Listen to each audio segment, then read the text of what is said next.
Welcome back to GSMC Sports Podcast. I am your host, Jeremy Lapidus. Today is Wednesday, June 4th. If you were just tuning in, we just finished going over all the potential playoff models, which one we think are best here for the college football 16-team playoff format that will be coming out soon, as well as talking about who is going to be next head coach for the New York Knicks. In this segment, we turn our attention back to the world of basketball as a real head coach has been found in the desert. The Phoenix Suns, with their fourth head coach in 4 seasons, finally have a new one, and one that I think actually might last a little while as opposed to some of the other rentals that they have had in the past.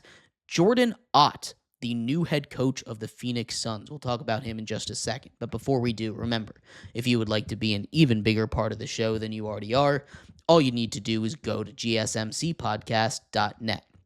Or if you're on YouTube, you can use that super chat feature. If you do either of those two things, a message should pop up on the bottom of the screen for you, me, and everybody else around the world to see. If you do have a burning question about sports, anything at all that you would like to ask, go ahead and throw that in the comments. Throw it in the chat. I will get to it as soon as I possibly can. I appreciate everybody so much for sticking around, talking some sports with me here on a beautiful Wednesday, June 4th. But like I was saying, we are going to get into everything we need to know here about Jordon, the new head coach for the Phoenix Suns. He is now, again, that new head coach, the 4th head coach in the last 4 seasons. He gets a 4-year deal, magic number being 4 for the Suns after they've moved off of Mike Budenholzer. This is a Suns team that has its fair share of problems, right? It's not going to be an easy fix for this team. He was the Cavs assistant coach last season, coming on to the staff of the coach of the year over there in Kenny Atkinson. Now gets his chance in the limelight. He is going to be that guy handpicked by Devin Booker, which I think is really interesting as we talk about the future of the Suns and where they might go from here. But before we get into that, talk to me a little bit, Nolan, about Jordon. Is this a good hire? A young guy coming over from Cleveland, coming off of a very good season over there. What do you think of this hire?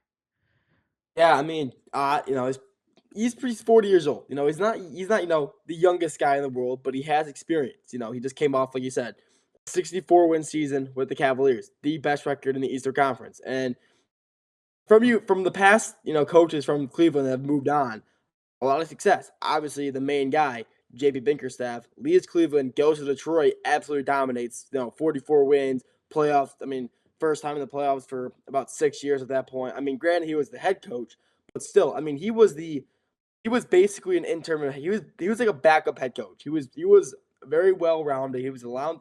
He was their backup guy, and I really didn't really think he was going to be the Suns' go-to guy. I really thought there could have been a lot of other options out there, especially there's just a lot of other coaches. And like I was talking about earlier with the Knicks, one of the other guys from Oklahoma City, Dave Bliss.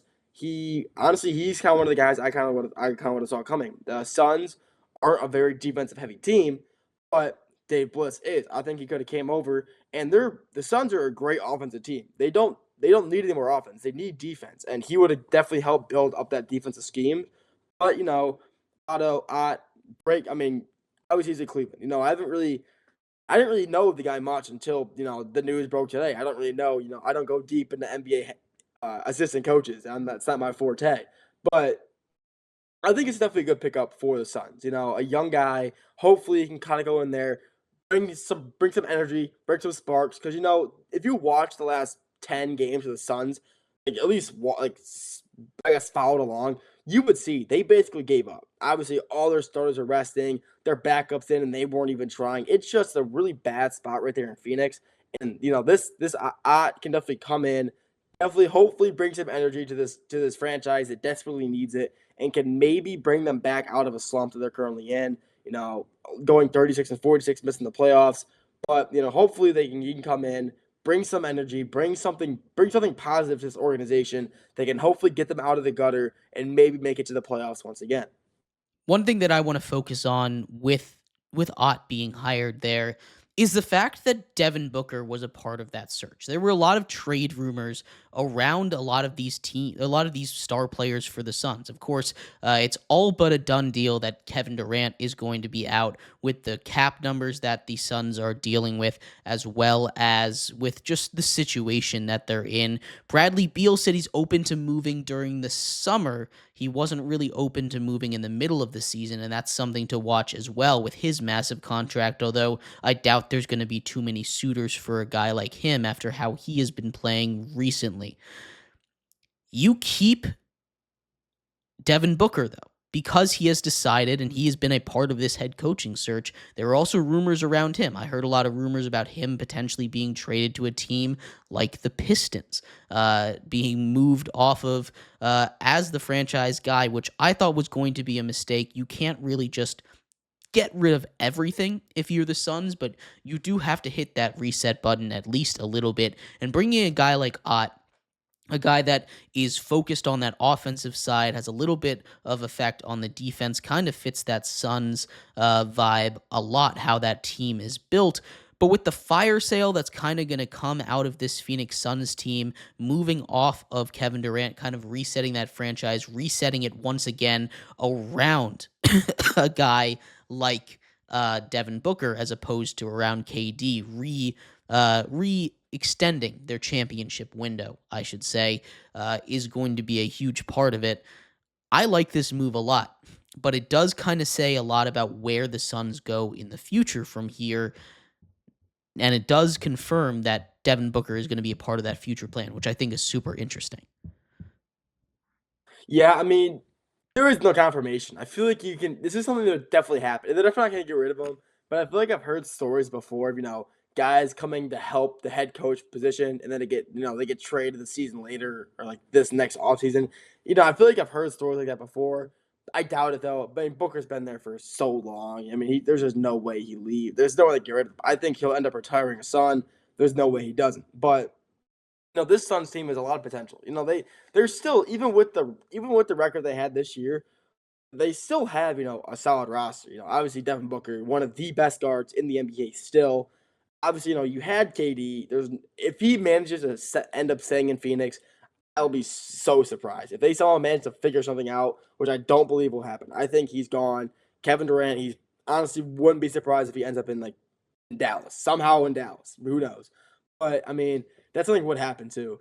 But I mean, the Suns have a lot of young talent in Phoenix, but will they utilize it? Who knows? If I can somehow build them up, if he can somehow manage to improve their young core, they could be a playoff team. Not, I wouldn't say this year, but maybe the year following or one of the previous years after that. I think they could be back in the playoffs, hoping to make a run like they used to make in the 2020, like early 2020s. It still is pretty early 2020, but 2020, 21, 22, and they were making deep runs with their heavy offense. And like I said, if I can somehow manage to formulate a good defensive scheme, even a mediocre defensive scheme, they will be a good team because their offense was still scoring a good amount, even with a lot of their starters being out and their backups and their bench players kind of not trying as hard. They were still putting up 90 to 100 points, which is still average for an NBA team now. But still, it kind of shows that with their bench players not trying, they're still putting up good numbers like that. They are a very good offensive team.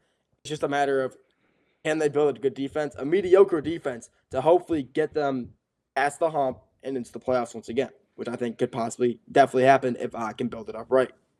Yeah, one of the more interesting things with the Suns this offseason that I want to get into just a little bit is where Kevin Durant is going to end up because he is a little bit older. He's 36 at this point, I believe. He's somewhere around there in age.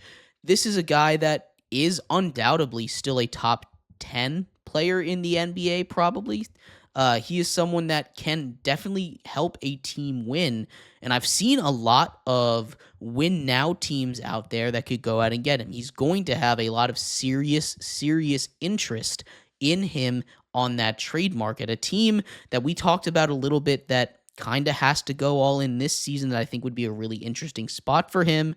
A spot like the New York Knicks. That's somewhere they could go. You also have a guy like Giannis on the market. It's going to be a very busy, very busy offseason for the Suns for Kevin Durant. A place like Minnesota that hasn't quite been able to get over the hump, 2 straight conference finals for them. These are the places that we're looking at for the Suns to potentially move him off. Where do you think he ends up getting, and where do you think Kevin Durant ends up landing? And what kind of package do you think it's going to take? How many first-round picks for a guy who's more like a rental than a long-term option?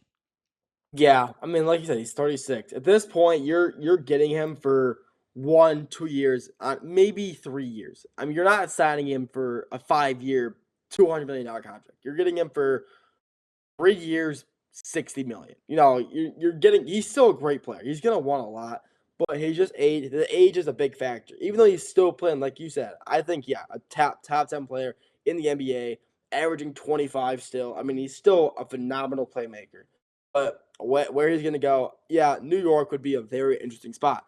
The New York, they have picks to give and they have some players to give. If they want to get rid of some guys, they could get rid of. I could see like Mikal Bridges, maybe Mitchell Robinson. They do not have a big in Phoenix. Their big right now is Mason Plumlee. And no disrespect to Mason Plumlee, but he is not. He should not be a team starting five. It should be if they want to get rid of Mitchell. If they want a good starting five, Mitchell Robinson would be a good starting five for Phoenix. So they can get Mikal Bridges, Mitchell Robinson, maybe a guy like Campaign or like Obi or not Obi Toppin, like PJ Tucker, who's on the Knicks right now, and maybe a first round pick, like 2 first round picks. And I think the Suns probably end up giving away, Kevin Durant and probably a young guy or two to, to get a good trade going. I think he could definitely end up in New York, but, he could also end up in some random spot where nobody sees coming. Maybe he goes, people are speculating he goes to the Miami Heat. I can see that. Miami is a team that has a lot of talent. They are a pretty young team centered around, honestly, I think they're centered around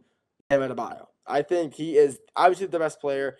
Obviously, you have like a great player in Tyler Hero, young star, Jamie Vasquez.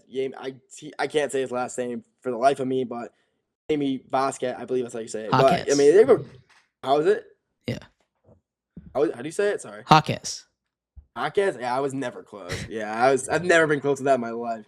Okay, but you have a young star like it. I mean, the Heat are a very young team, and I could definitely see the Heat maybe making a push to get him. If they can get a good scorer like Kevin Durant for a pretty, not heavy scoring team, they could definitely make some noise in the East and maybe maybe not be an 8 seed, have to go in the play-in. Maybe they'll be a 6 seed or a 5 seed and not have to worry about, losing to the Cavs in 4. We'll have to wait and see. Yeah, no, there's definitely a lot of different places for him to land. But this hiring of Ott, a kind of younger coach in the grand scheme of things at 40 years old, having Devin Booker in the room as kind of a committal to him. This shows the Suns are ready to go to the future. They tried to go all in on that win now mode, and it just didn't work. They're not as down bad as the Nets are after their all-in push with Kevin Durant and friends, but this is still a team that is not in the greatest situation. The good news is no team in the NBA has any cap space other than the Nets this offseason, so it's not like it's going to be a super big free agency market. So guys like Kevin Durant on the trade market, guys like Bradley Beal on the trade market are going to be a lot more valuable. So it's going to be very interesting to watch what the Suns do as they move forward into this new era of Suns basketball.